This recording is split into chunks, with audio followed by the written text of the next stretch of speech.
eta ondo etorri, Plateruena kafe antzokia, Karrik antzerki taldea, San Agustin kulturgunea, Durangoko institutua, Ibaizabal ikastola, Maristak eta Jesuitak ikastetxeak, Durangoko udala, eta hemen gauzen gutako bakotxaren izenean. Uste dut ez doala inorra astu, eta berbaro elkarte. Barkat. Oso ondo. Ezan erreza da nagogoan ukitzea.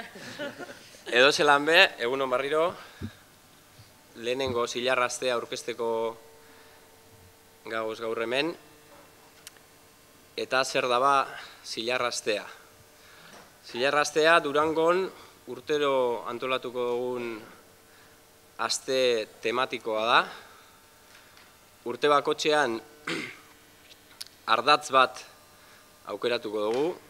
Ardatz hori izan daiteke gai bat, demagun sexua, demagun hiria, demagun inmigrazioa, izan daiteke gertakari edo data bat, demagun inkisizioa Durangon, edo larogeika Durangon, edo Durangoko bombardaketa, edo izan daiteke baita be autore bat, demagun Pedro Pablo Astarloa, demagun Xabier Amuriza, eta bar. Eta aste tematiko honek, zilarrazteak, 3 ezaugarri izango ditu. Ardatz jakin horrek euskarazko kulturan eman edo ekarri dauena landu eta plazaratzea, izango da ezaugarritako bat. Bigarrena, disiplinartekotasuna lantzea, adierazpide ugarietan euskarazko kulturan ardatz horrek eman duena plazaratzerakoan, eta 3. ezaugarria izango da herri kulturgintza lantzea, Durangoko beste talde, gune, eragile batzuekin elkarlanean, eta baita be Euskal Herri osoko artista edo taldeekin elkarlanean.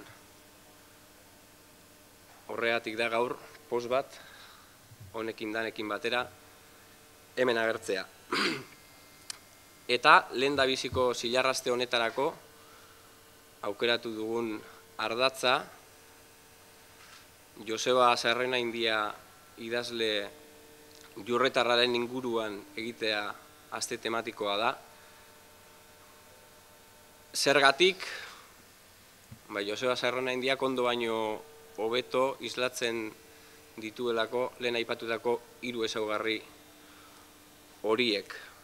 Batetik, obra zabaleko autorea da, bere literatur lanetan danetariko generoak landu dituena eta zer aztertu da zer plazaratu ugari emon dauena. Bestetik eta disiplinartekotasunari begira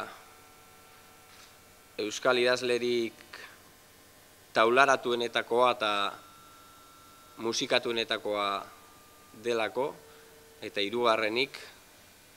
eta herri kulturgintzari begira bertakoa delako. Durangaldeko semea delako.